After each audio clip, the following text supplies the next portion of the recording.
به نام الله بخشنده مهربان. السلام علیکم و رحمت الله و برکاته. شنوندگان عزیز، امروز با هم آیید یکی از مسئله ها یا خود موضوع های مهم حیات زندگی میکنیم. موضوع حیاتی که در زندگی ما هست صحبت میکنیم. آن هم باشد درباره پیشگیری از حاملگی و این چنین سقط حمل یا خود به گفت اصطلاح ابورت.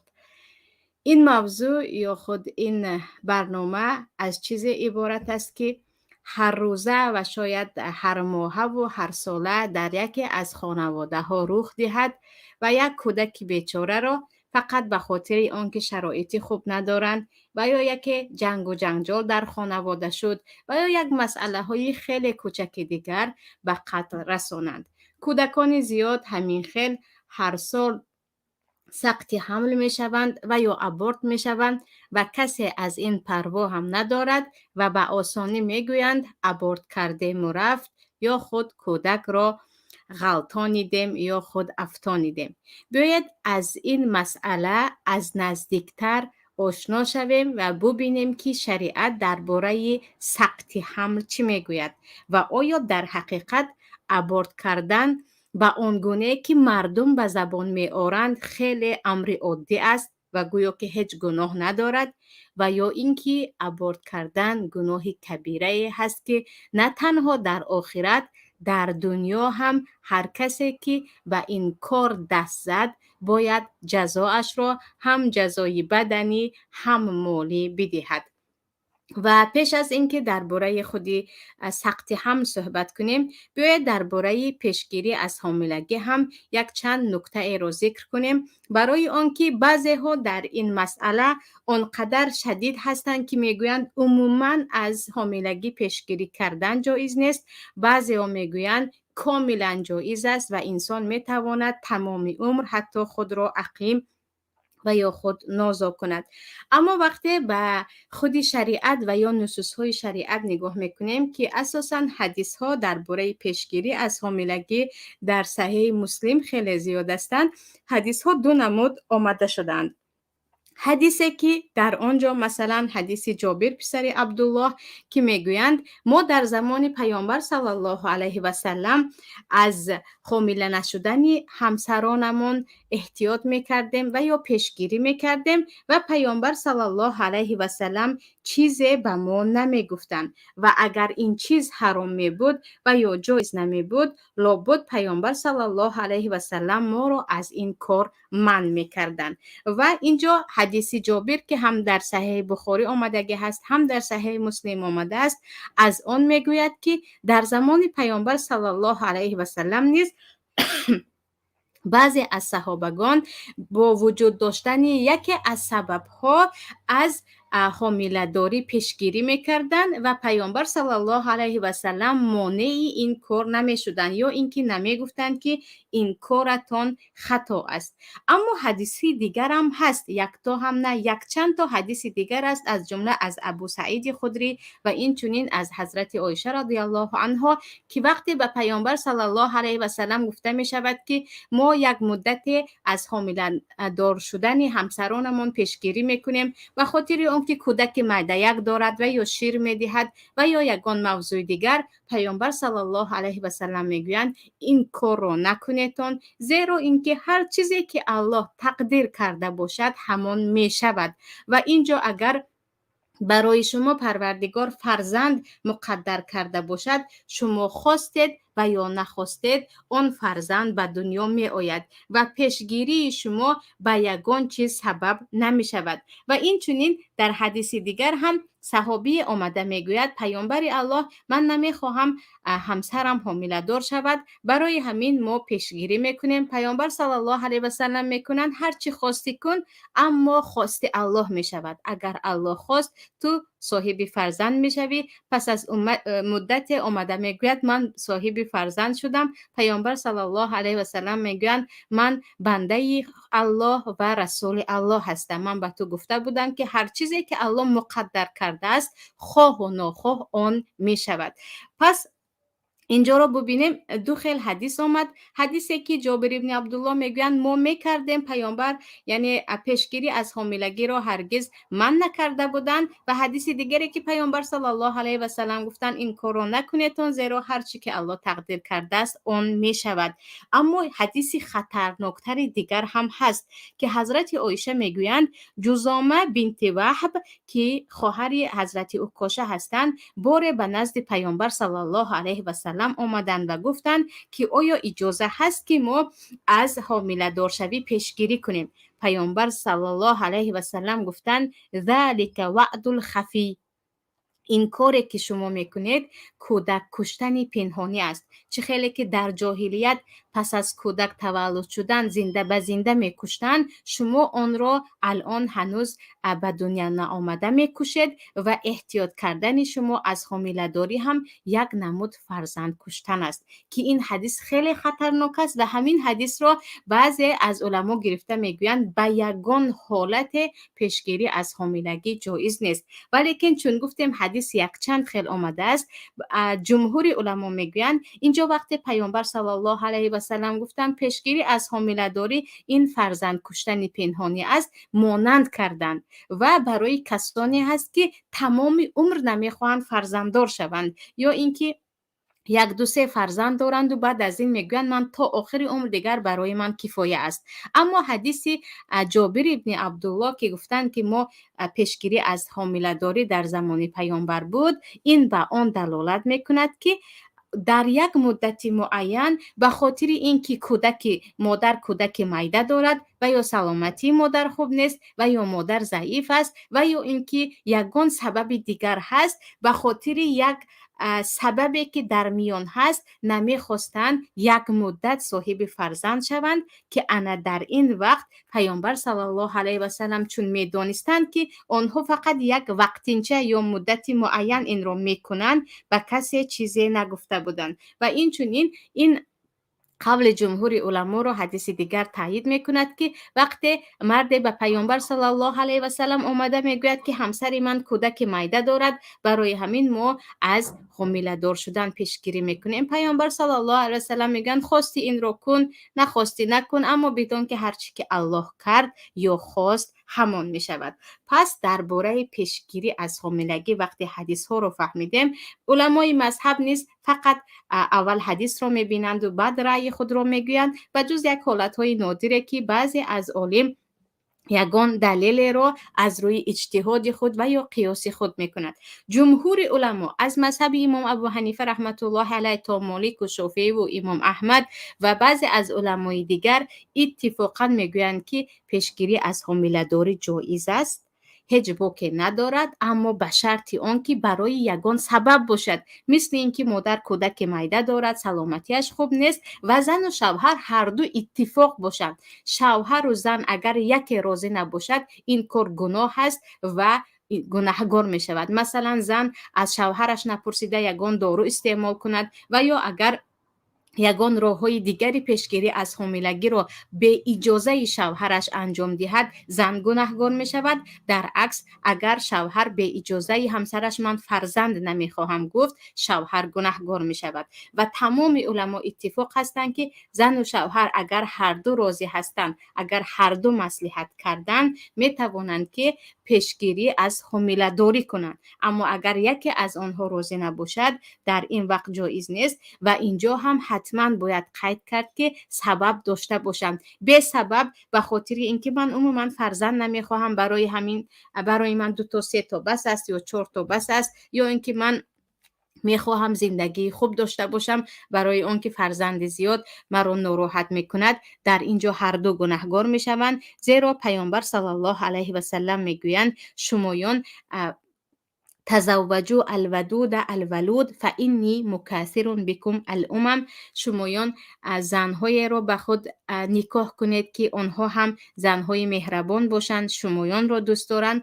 و صاحب فرزند شوند. یعنی از خواهرش و از مادرش یک عائله را شناخته می شود که اینها عائله سرفرزند هستند، برای آنکه من فخر میکنم از زیادی شما. و اساسا سبب نکاح هم یک حکمت‌هایش یا اینکه یکی از تعلقات نکاح این باشد که انسان خودش را از بیراهگی نگاه می‌دارد. سبب دویمش زیاد شدن فرزند و وسیع شدن عائله میباشد. برای همین کل علما اتفاق هستند که اگر سبب داشته باشد بیماری یا چیزهای دیگر میتواند یک مدت معین از حامله دار شدن پیشگیری کنید و اما به اتفاق زن و شوهر و اما برای تمام عمر که همین برای من بس است، تمام علما اتفاق هستند که این کار جایز نیست. ولیکن اگر طبیب متخصص گفته باشد که حامله داری برای زن خطر کلان دارد، سلامتیش را کلا از دست میدهد یا سن سالش به جای رسیده است که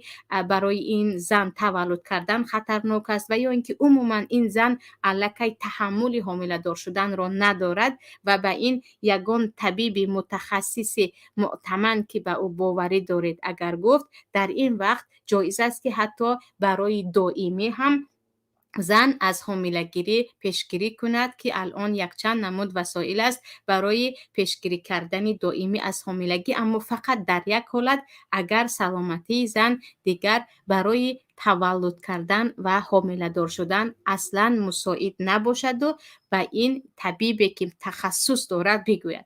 اما از اینکه نه ما الان جوان هستیم برای ما 4 تاش کفایه است یا اینکه ما در روسیه هستیم اما با 3 تا هم کفایه میکنیم یا اینکه بعضیا میگن خوشتومنم نمیخواد، بعضیا میگن مادرم نمیخواد، در حالی که اونها در وقتش 5 تا 6 تا 10 تا هم فرزند خودش رو داشت. وقتی که زن و شوهر صاحب فرزند شدن، مسئولیت فرزند هم بالای گردن زن و شوهر است. با این کار یا به فرزند دار شدن نشدن به جز زن و شوهر هیچ کسی حق ندارد دخالت کند، نه مادر شوهر نه مادر زن نه خویش و تبار دیگر. اینجا کسی که به این چیز خودش تصمیم میگیرد این زن و شوهر هستند که تصمیم میگیرند و برایشان در وقت معین پیشگیری جایز می باشد. این درباره پیشگیری بود. اکنون بیایید با موضوع دیگر که شاید مسئله مهمی زندگی گفتیم این در شرایط حاضره باشد با ابورت شروع کنیم. درباره ابورت که اکثریت در جای ما کودک رو افتانیدن میگویند یا اینکه عموما با زبان روسی اساسا عادت کردیم که ابورت بگوییم، بسیاری ها خیلی سهلنگاری میکنن و چونان درباره ابورت گفتن و کردن آسان شده است که یگان طبیب حتی از طبیب های زن ها هم نترسیده و نپرسیده اولین بیماری که میرود و میگوید من میخواهم کودکم رو افتانم، نترسیده به دست و گفتی خودمون خنجر میگیرد و دیگر کودک را نابود میکند. آیا در شریعت این چیز جایز است یا خود تا کجا در شریعت این چیز جایز است که بعضی ها میگویند آخر در جای ما بعضی از علمای دین بعضی از نفرها اجازه دادگی هستند و چگونه شما از اینجا میگویید که این کار جایز نیست یا خود ابورت جایز نیست؟ عزیزان اگر به خودی احادیث پیامبر صلی الله علیه و سلم نگاه کنیم، چه حدیث هایی که در صحیح بخاری هستند، چه حدیث هایی که حتی در زیر آیات های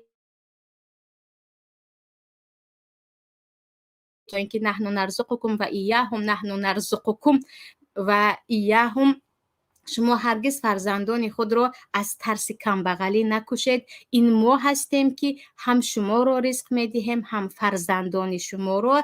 در ابن کثیر هم دیگر تفسیرهای هم میگویند کودک کشتن فقط پس از تولد شدن نه، کودکی که در بطن مادر است و اون را به خاطر اینکه من دیگر فرزند نمیخواهم شرایطم بد است یا اینکه برای من همینش کفایه بود، پدر یا اینکه مادر سبب میشوند که کودک از در شکم نابود شود، این به همین قتل اولاد داخل می شود، به کشتن فرزند داخل می شود. هرگز گمان نکنید که فقط فرزند کشتن زمان جاهلیت بود که پس از تولد شدن کودک را می کشتن. نه، در شکم مادر هم علل خصوص به اتفاق جمهور علما پس از 4 ماه و 10 روزگی اگر کودک کشته شود و یا اینکه ابورت کرده شود، آن انسان قاتل است، او آدم کش است و باید دیه دهد. اما بیاید پیش از اینکه به قول جمهور علما نگاه کنیم، اول شده به احادیث پیامبر صلی الله علیه و سلم نگاه کنیم،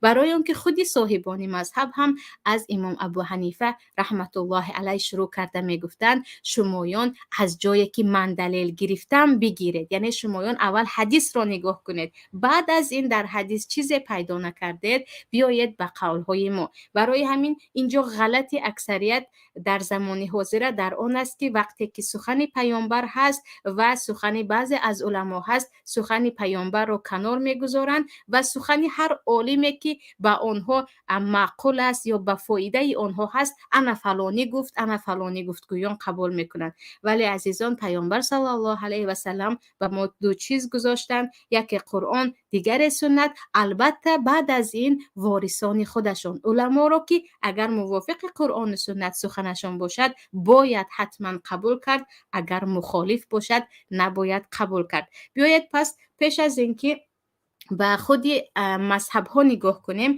به احادیث پیامبر صلی الله علیه و سلم نگاه میکنیم. پیش از همه حدیثی که در صحیح بخاری هست، اینجا حدیث از ابو هریره روایت شده است که دو زن در زمان پیامبر صلی الله علیه و سلم با هم جنگجوی میشوند. در بعضی روایت ها آمده است که هر دویشان زن یک نفر بودند، دو بغجان گفتیم یا دو دوره به زبان عربی، که هر دو زن یک مرد بودند با هم جنگی میشوند و یکی دیگری را با سنگ میزند و سنگ میرود و به شکم آن زن میزند که آن زن حامله دار بود.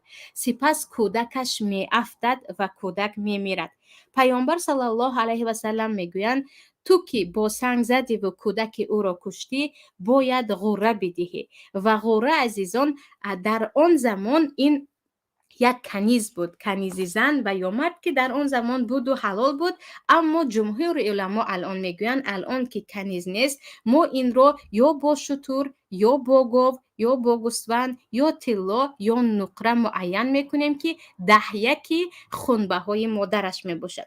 پس پیامبر صلی الله علیه و سلم وقتی زنی رو با سنگ زدند و در شکمش بوده کودک رو کشتند، میگویند دیه اش را یا خونبه هایش را میدهی. همون کودکی که در شکم مادر بود و تو زدی و او مرد یا کودک مرد، تو خونبه های آن را میدهی. و در اینجا خیش تباری همون زنکی که کودک را کشت یا گفتیم سبب افتیدن کودک شد، آمده به پیامبر صلی الله علیه و سلم میگویند که یا پیامبر الله، آیا ما خونبه ها دهیم به کسی که لا شریبه ولا اکل ولا نطق ولا استحل؟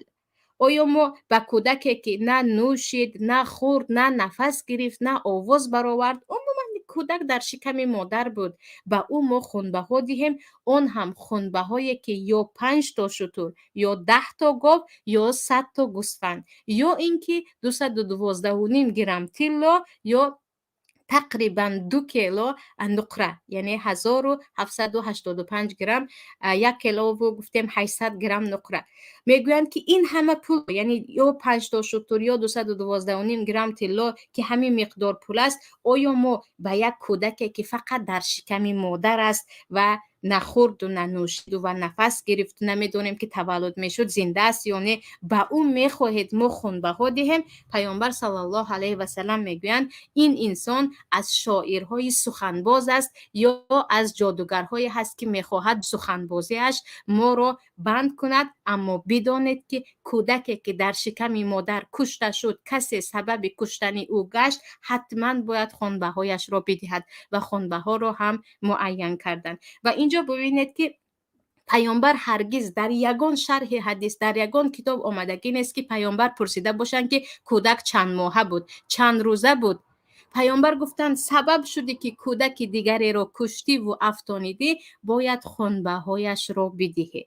و از روی همین امام مالک رحمت الله علیه و زیادی از علما میگویند وقتی که کودک را کشتید یا گفتیم ابورت کردید، در آنجا چند روزه بودن، چند مدت بودن کودک هیچ فرقی ندارد. 1 روزش هم 2 روزه‌اش هم، 1 ماهه‌اش هم، 3 ماهه‌اش هم، 2 ماهه‌اش هم، همش کودک است، برای آن که اگر شما سبب نشوید پس از 9 ماه یک آدم به دنیا می آید و این کشتن شما سبب قتل نابودی یک انسان است و هرگز گمان نکنید که 2 ماه جایز، 1 ماه جایز، 3 ماه جایز. و این حدیث دلیل به آن است که پیامبر صلی الله علیه و سلم نپرسیدند که کودکی که کشته شد چند ماه بود که این را نگاه کردم و خونبها معین کنیم.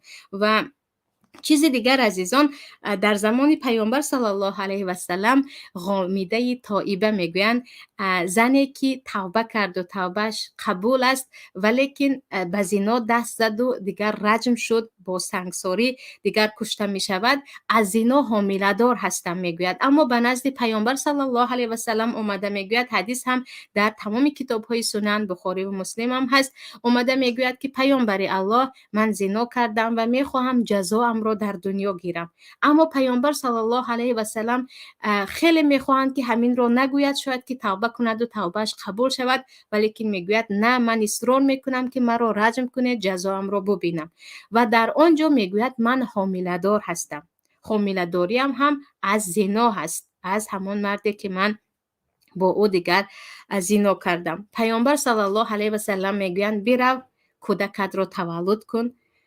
بعد از این میرود و کودک را تولد میکند. میگوید پیامبر الله کودک در دستم آمدم، کودک را دیگر یگان از خیش و تبارم گیرند و مرا شما سنگسار کنید، من میخواهم جزاام را در دنیا بینم و در آخرت دیگر پاک از گناه باشم.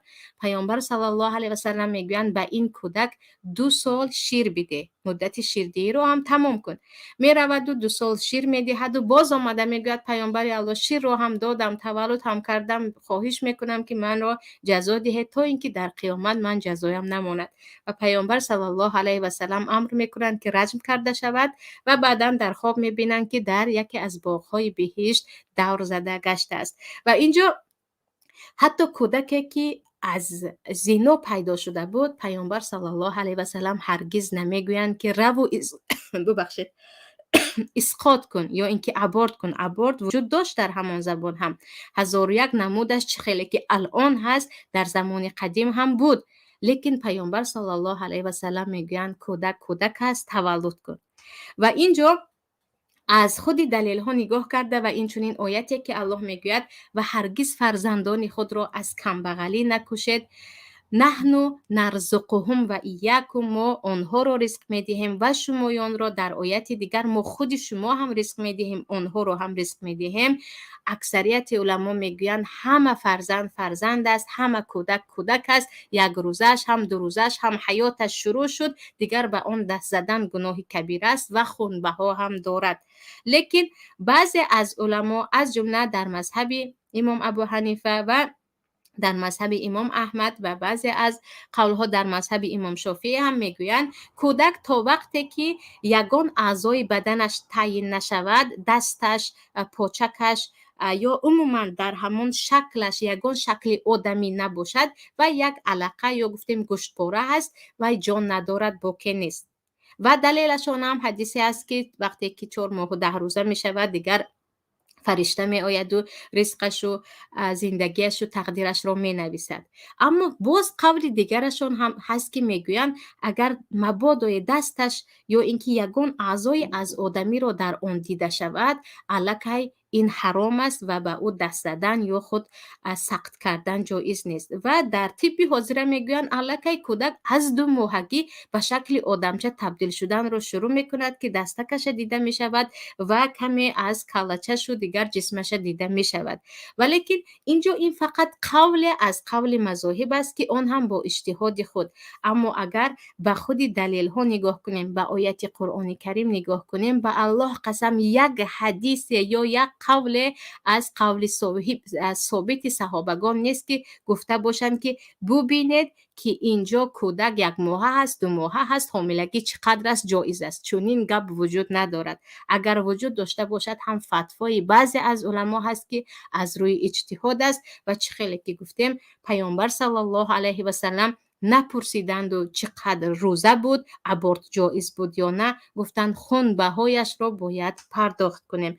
پس هر مادره که به قول جمهور علما رو اگر یک سو گذاریم و قولی راجح گیریم گفتیم یا به دلیل ها تکیه کنیم، هر مادره که سبب ابورت کردن کودکی حتی یک روزه اش می شود، هر پدره که هر مرد نامردی که میگوید رو و ابورت کن برای من بچه در کار نیست، و حتی شنیدم که خواهر میگوید فرزند 6 ماهه مرا شوهرم رفت و نابود کرد از سبب اینکه من زنی دوم هستم و نمیخواهد از زنی دوم فرزنددار شود. یعنی هر مردی قاتل کودک کشه که میگوید فرزندت رو بکش یا مجبور میکند و همسر رو میبرد، یا هر زنی که با شوهرش جنگ و تلاشی میکند یا از دستی خوشدامن میترسد یا از مادری خود میترسد یا کار دیگری میکند و کودک رو به قتل میرساند، خونبها دارد. خونبهایش هم کم نیست. اول شده 5 شتر، اگر 5 شتر نباشد 10 گاو، یا اینکه 100 گوسفند که پولی کمی نیست،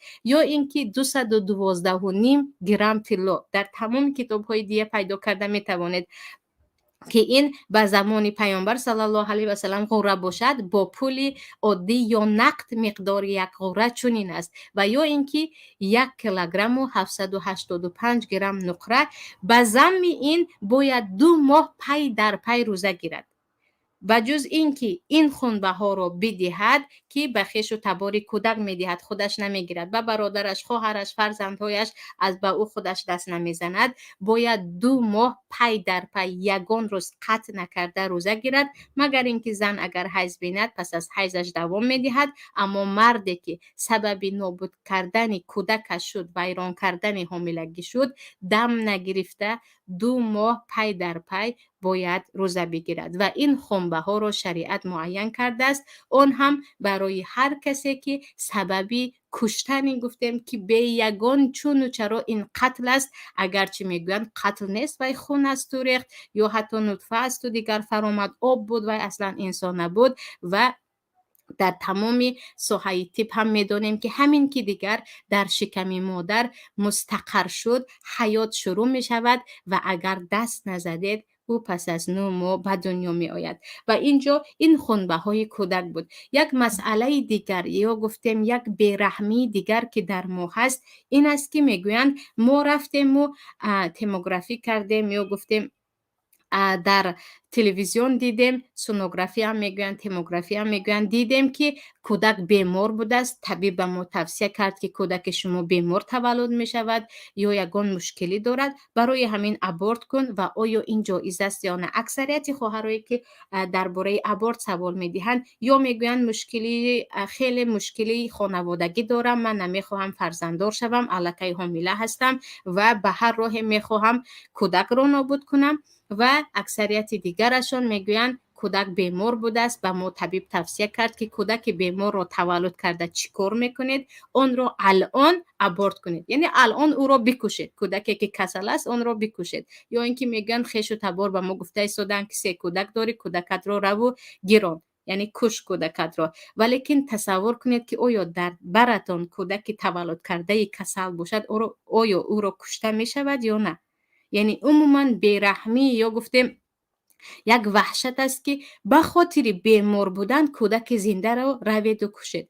بگذار به دنیا آید و بگذار ببینیم که شاید که یکی از اعضایش بیمار است یا کسل است، اما از طرف دیگر استعدادهای دیگر دارد. و ما که انسان زنده رو به خاطر بیماریش، تو بیمار هستی قلبت درست کار نمی کند گویان نمی کشیم، یا عقلت درست نبوده است گویان به قتل نمی رسانیم. به هیچ وجه کودکی در شکم مادر بوده رو حتی بیماری های خیلی خطرناک داشته باشد هم کشتنش جایز نیست، و جز یک حالتی که طبیب بگوید که اگر کودک تولد شود مادر خواه و نخواه میمیرد. اینجا ما ضمانت میدهیم یا گارانتی میدهیم که تولد کودک مادر را از بین میبرد. در اینجا البته پس از مشاورت زیاد طبیبان اتفاق میکنند که برای خلاصی جان مادر، برای نجات دادن مادر، دیگر مجبور هستند که کودک را ابورت کنند. یا اینکه بعضی از نمودی حامله داری هایی که طبیبا میگویند و حامله داری نیست، در شکمتان کودک الکی مرده است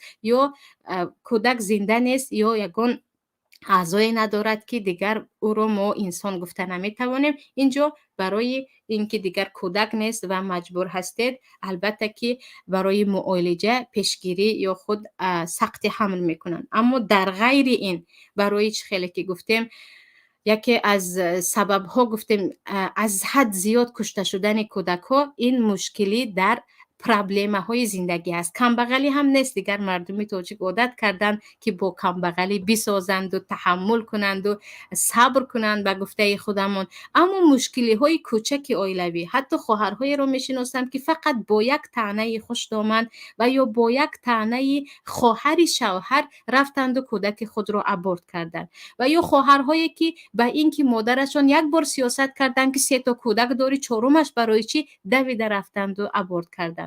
و یا حتی مردهای هم هستند که زن رو میترسانند که اگر تو کودک رو نگرفتی من تو رو طلاقت میدهم، که زن دویده رفته میگوید نه او مرا طلاق میداده است من ابورت کنم. که این گونه قصه ها هم کم نیستند که به ما خیلی زیاد میرسند. ولی خواهرانی که شوهرتون یا مادر یا خوشدامن هر کسی به شما میگوید که کودک رو کش، که اصلا مادری که در شکمش کودک است خود از خود به این چیز راه نمیدهد، برای اینکه به همون لحظه ای که کودک در شکم پیدا می شود الکی مهر مادری، محبت مادری، آرزو و آرمان ها در مادر پیدا می شود که تولد می شود چی می شده باشد، پسر است دختر است. اما این شیطان های این جن خارجی هستند که دیگر میگویند نه او را ابورتش کن، نباید زن به گفته یگان از این نفرها گوش کند.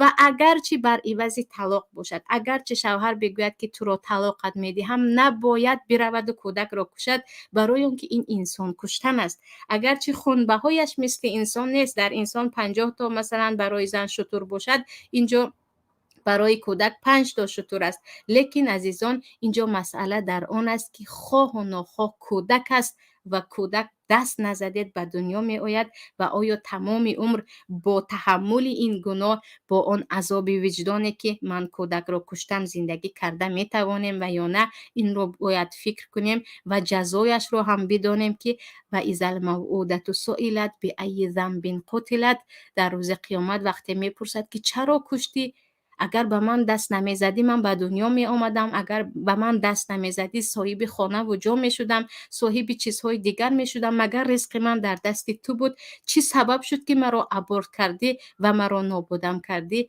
به این چی جواب می داده باشیم؟ خوشدامنم گفت، بیبیت گفت، آچه‌ات گفت، پدرت گفت، از طلاق ترسیدم، از چیز دیگر ترسیدم. برای همین در مسئله سقط هم و در مسئله ابورت عزیزان بار دیگر خیلی خیلی فکر کنیم. اون چیزی که ما گمان داریم به آن آسانی نیست. اون چیزی که به ما یاد میدهند یا ببخشید فتوا میدهند که 2 ماه هست رو و ابورت کن، باک ندارد، 1 ماه هست هیچ باک ندارد، حتی 4 ماه باشد هم کار ندارد، چون این نیست. این قتل اولاد است، نابود کردن انسان است، نابود کردن کودک هست که الله برای شما داده است. و چقدر انسان های زیادی هستند که به یک طور موی کودک زار هستند، از طبیب به طبیب، از اکو به اکوی دیگر، از اینجا به جای دیگر می دوند که صاحب فرزند شوند. اما ما که الله برای ما این نعمت را ارزانی داده است، می رویم و با یک کلمه یا با یک جنگ های میده یا با یک نیزاهای خردک که یک روز 2 روز دیگر تمام می شود، کودک را نابودش می کنیم. و این بود عزیزان درباره سقط حمل و گمان میکنم که مسئله های اساسی رو گفته گذاشتم و الان به سوال ها نگاه میکنیم و باز موضوع به سوال ها نگاه کرده روشن‌تر می شود در وقتی جواب دادن سوال های شما.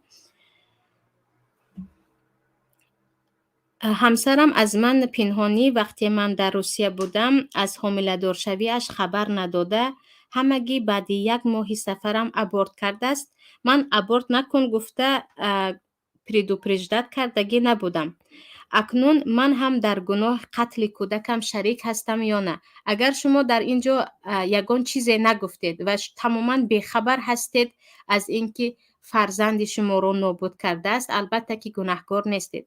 اما اگر یگان تهدید کرده باشد که بعضی خیلی که گفتیم تهدید هم میکنند که اگر کودک رو نگرفتی من دیگر طلاقت میدهم، یا اگر کودک تولد شد به امید من نشو. اگر بعضی از این چیزها شده باشد حتما در گناه شریک هستید و اون خونبه هایی که 212 گرم طلا هست بالای هم شما هم همسرتان است. اما گفتید من هیچ خبر ندارم، من عموما نمیدانستم. در اینجا البته که هیچ گناه ندارید و اون زنی که یا همسری که به قتل کودک سبب شد یا ابورت سبب شد 2 ماه پی در پی باید روزه بگیرد و این چونین این خونبه ها را از روی شریعت بدهد و توبه کند که کودک را به قتل رسانید. سوال دیگر، حالا پیشگیری های زمانوی هست اگر استفاده کنیم می شود؟ پیشگیری های زمانوی همش به خود نگاه کرده احکامش را دارد.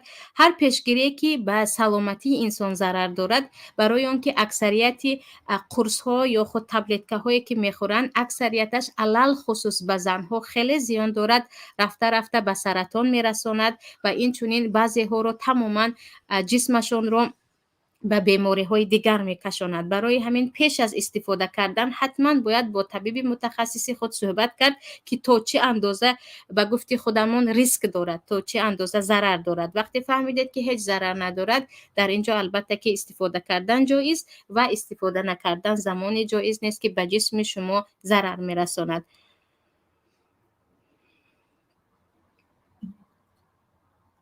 اپا جان، اگر پلانی کودکدار شدن نداشته باشی اما حامله دار شدی، ابورت کردن ممکن است یا نه؟ نمیدونم. سوال کننده عزیز شاید از نصف برنامه بخبر بودید که من نیم ساعت است درباره ابورت صحبت کرده ایستادم که به هر حالتی که هم نباشد ابورت کردن حرام است. این کشتن انسان است. در پلان شما هست یا نیست، شرایطتان هست یا نیست، مشکل خانوادگی دارید یا نه، وقتی که الله خودش به کفالتش گرفت و گفت من شما رو و آنها رو رزق میدهم، این من پروردگار شما و فرزندانتان هستم.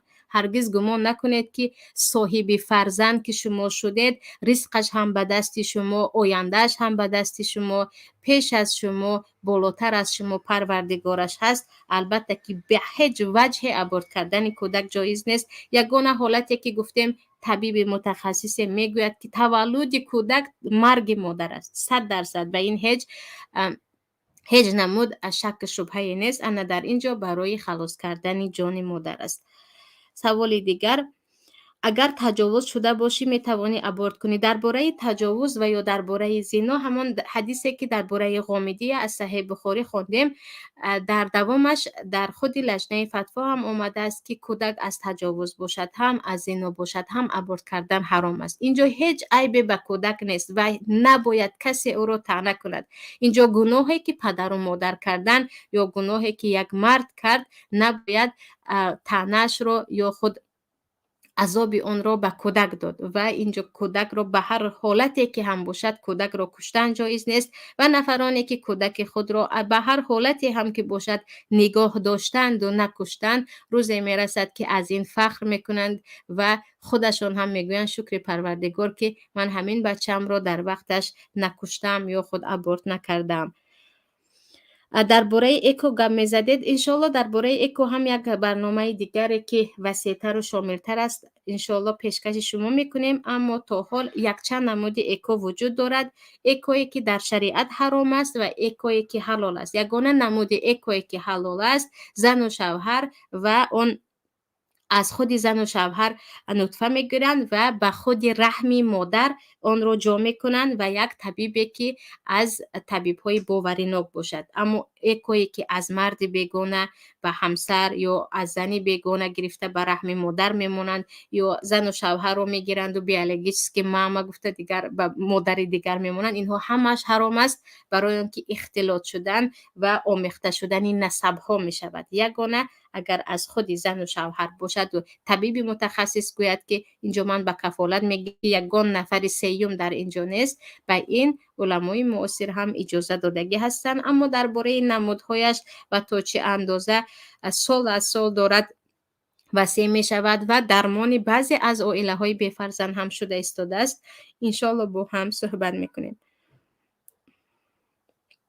یگان فتوای ابورت هست یا نه سختی بد گرفتید که برای اینکه سختی بد گرفتم از اینکه خودم به این موضوع از نزدیک هم خیلی آشنا شدم و به بعضی از استادها علل خصوص استادهای دانشگاه که پیشتر همراهشان در بعضی از کتاب ها معامله داشتن پرسیدم و گفتم فقط استاد میخوام از شما که یک دلیل باشد، که دلیل باشد، فتوا نباشد، دلیل باشد که پیامبر صلی الله علیه و سلم گفته باشند تا 4 ماهگی جایز است، گون صحابه گفته باشند که تا 2 ماهگی جایز است. گفتن من 100% در نزد الله قسم میخورم که هیچ دلیل وجود ندارد و آره اما فتوا وجود دارد. چه خیلی که گفتم هم در مذهب امام ابو حنیفه، هم در مذهب امام شافعی، هم در مذهب امام احمد فتوا از آن است که تا وقتی که کودک شکلش در شکم مادر به جسم انسان مانندی پیدا نکرده است، یعنی در استاد نطفه است گفتیم یا در استاد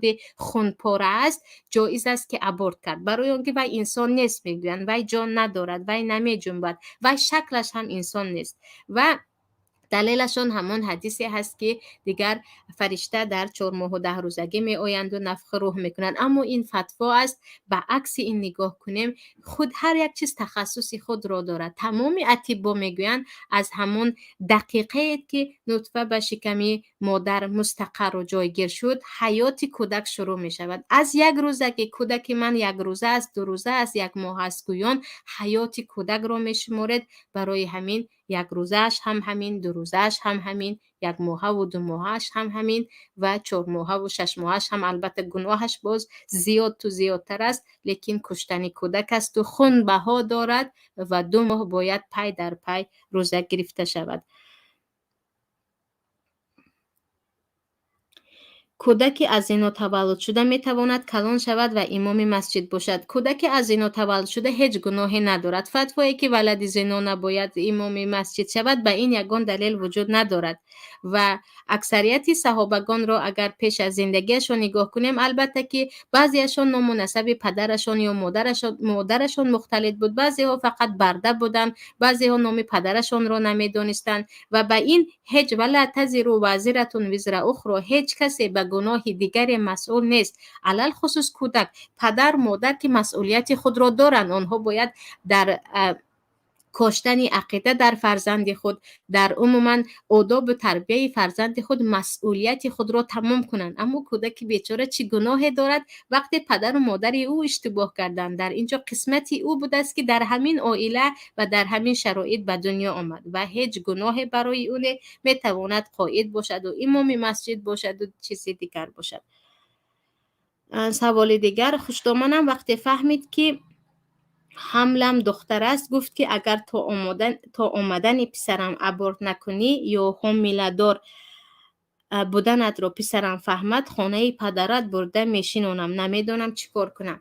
پیش از همه این هم یک مسئله دیگر یا گفتیم بلای دیگر است بالای بعضی از الله حفظشون کند مادرها که اگر عروس مبادا 2 تا دختر داشته باشد، بار سیوم دختر باز حاملگیش دختر است، یا بعضی از شوهرها حتی بعضی از زنها به نزدیکی خواهرک بودن شاید صدای مرا میشنوند که میگن من خودم فهمیدم که بار 4 حامله دار دختر هستم، خودم رفتم و از پیش خود ابورت کردم.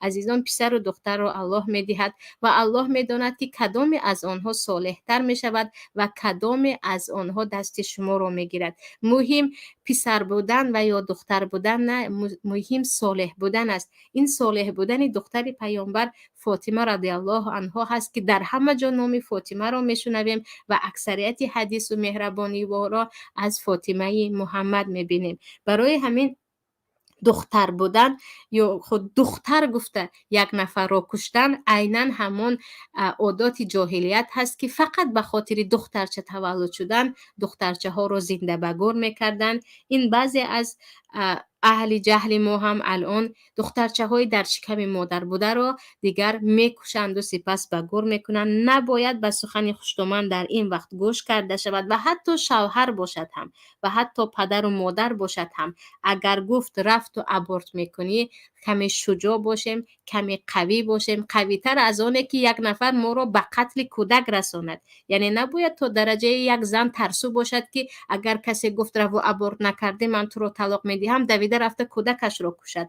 نباید گوش کنید و هرگز هم نگویید که من حیرانم نمیدونم چیکار کنم. حتما میدانید چیکار کنید. نباید کودک را کشید. نباید به خاطر اون که تقدیر الله در آن است که وی دخترچه به دنیا می آید او را هنوز نفس نکشیده کشته شود و این زنهای قاتله یا نفرانی که به خاطر کودک دختر بودن و یا پسر بودن که اصلا در اکثریت عائله ها به خاطر دختر بودن میگویند فتوا میدن رو و دیگر کش کودک را ابورت کن، در نزد الله جواب میگویند و اگر مجبور کنند حتی اینها باید دیه کودک را یا خونبه های کودک را دهند.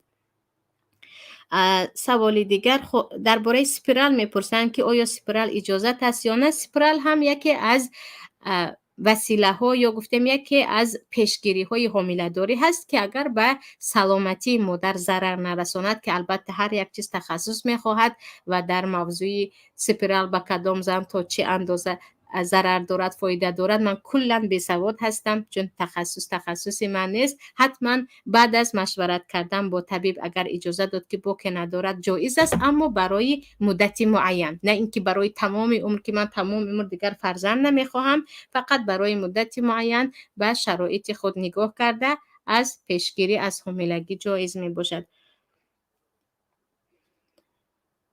سوال دیگر، مادر خوشدامنم مامی شوهرم خانه ات بوی دختر میکند، گفته خانه ما بیایند از حوله خبر میگیرند و گشته میروند، خانه اش رفتنی شویم میگویند که دخترات رو نبیار بوی دختر خوش ندارم.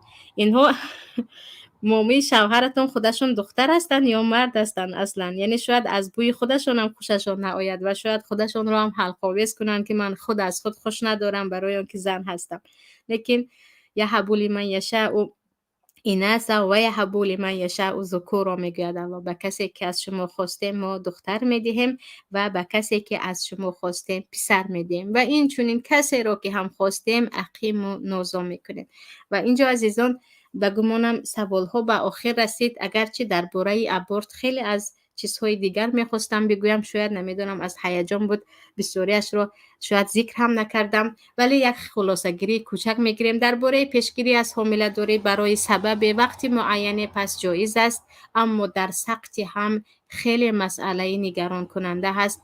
اگر هر یکی ما و شما در این باره فکر نکنیم، اول شده خود را به گناه کبیره زده ایستادیم، دوم شده جان یک کودک را گرفته ایستادید. خواهرانی که میترسید از خوشدامن، از شوهر یا برادرایی که میگوید بیا و ابورت کن، من فرزند نمیخواهم، 2 تاش بس است، 3 تاش بس است، بار 4 حامله دار شدی، این بار دیگر باید ابورت کنی، بدانید که شما کودک کشته ایستادید. شما به قتل یک جانی که پس از 9 ماه به دنیا می آید یا پس از 7 ماه به دنیا می آید، پس از 7 سال به مکتب می رود و پس از مدت پدرجان و مادرجان گویان دست شما را می گیرد، او را کشته ایستادید.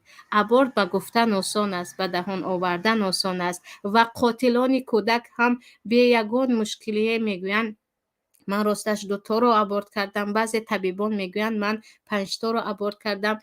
در مکانهایی که در آنجا طبیبان مسلمانی از شریعت باخبر هستند هرگز به ابورت راضی نمیشوند. و در مصر خواهری بودند که بار 6 به گمانم حامله دار شده بودند، اونقدر سلامتی مساعد هم نداشتند و بار 6 بود و فرزندها همش کوچک بود. وقتی به نزد 1 تا نه 4-5 تا طبیب رفتند که میخواهم سقطی هم کنم، سلامتی هم خوب نیست و بار 6 حامله دار هستم، یگان از آن طبیبان با آن که متخصص دکتر زنها بود یا خانم پزشک بود، یگان تای آنها به گردن نگرفت، بگفت مرا در قتل کودکت شریک نکن، من نمیخواهم دستم به خون کودکی که تماما معصوم است بزند. اگر بیماری داری، بیماریت شدید نیست، من به تو دارو و درمان توصیه میکنم، سلامتیت خوب میشود، اما به هر جای رو من به دست به خون کودکی تو نمیزنم. و خواهر به 1 تا نه به 1 چند تا، حتی 1 نفر نه 1 چند نفر طبیبا رفته بودن که طبیبا میگفتن ما به این کار دست نمیزنیم. کجا هستند؟ پزشکانی که از الله میترسند و میگویند به مادر به جای اینکه پولت رو گیرم و تز ابورت کنم گفتن میگویند نکن این کار رو، کودک رو نکش. کجا هستند چون این طبیب ها؟ در ما عکس است. خود طبیب توصیه میکند که اگر بار سوم ما بادا حامله شدیم ما همینجا در خدمت هستیم، بیایید ما خودمون دیگر 1 دقیقه ابورت کرده میگیریم، یعنی کودک رو در 1 دقیقه میکشیم. و بسیاری ها میگن من در یک چند ابورت به 1 نفر رفتم. به گفتن آسان است، به کردن آسان است. توصیه کردن هم آسان، نصیحت کردن هم آسان، اما در اصل کودک را کشتن است، نابود کردن یک جان است، نابود کردن آینده 1 نفر هست که اگر دست نزدید او به دنیا می آید. و چه خیلی که گفتیم باز خنبه ها هم دارد، 2 ماه روزه هم دارد و این انسان در روز قیامت هم در نزد پروردگار جواب میگوید، هم در نزد همان کودک که الله میگوید و اذا الموءودة سئلت. به یاد آورد روز قیامت را، وقتی کودک های کشته شده که شما آنها را کشتید به خاطر دخترچه بودنش، به خاطر شرایطتون خوب نبودن، به خاطر شوهرتون طلاق گفتن، به خاطر خوشدامنتون و یا مادرتون و یا دوگانه دیگرتون توصیه کردن، از شما میپرسد که مادر جان سبب در چه بود که مرا کشتی؟ چی آورد تو رو به این روز که مرا نابود کردی؟ نمانده که من زندگیم را، دنیایم را ببینم. و بار دیگر این آیت پروردگار است عزیزان، نحن نرزقهم و ایاکم. الله میگوید هم شما را هم فرزندانتان را. در آیت دیگر هم فرزندان شما را هم خود شمایان را این من هستم که رزق میدهم. رزق به دست پروردگار است. کودک ها را نکشید، ابورت هم نکنید و هرگز از پی وسوسه ها نشوید که اگر کودک به دنیا اومد چی می شده باشد، دوامش چی می شده باشد. و من یتوکل علی الله فهو حسبه. وقتی که به الله توکل کردیم دیگر الله کفالت زندگی خودتان و کودکانتان را به عهده میگیرد. برعکس نفرانی که از ترس کمبغلی کودک میکشند و کودک ابورت میکنند و تا همین روز کمبغل هستند، هرگز سیر نمیشوند. اما بعض عائله های دیگر هم هستند که 70 و 80 دارند یا خود یک چند کودک دارند و همیشه راضی هستند و فرزندها هم راضی، خودشون هم هرگز عذاب وجدان ندارند که من کودک راش کشتم، من زمانی بود که از ترس کمبغلی یا از ترس شرایط و چیز دیگر کودک خود را نابود کردم. و اینجا به پایان برنامه می رسیم. تشکر از آن که با ما در برنامه بودید. انشالله که برنامه اثری به شما و به عزیزان شما گذارد و انشالله که از نصیحتگرهای باشید که شاید به یک نصیحت شما، به گفتن یک کلمه شما، یک کودک جانش را از ابورت و از دیگر تیغ و از چیز دیگر خلاص کند و شما سبب زنده گشتن یک کودک و به حیات آمدن یک جسم معصوم می باشد. السلام علیکم و رحمت الله و برکاته.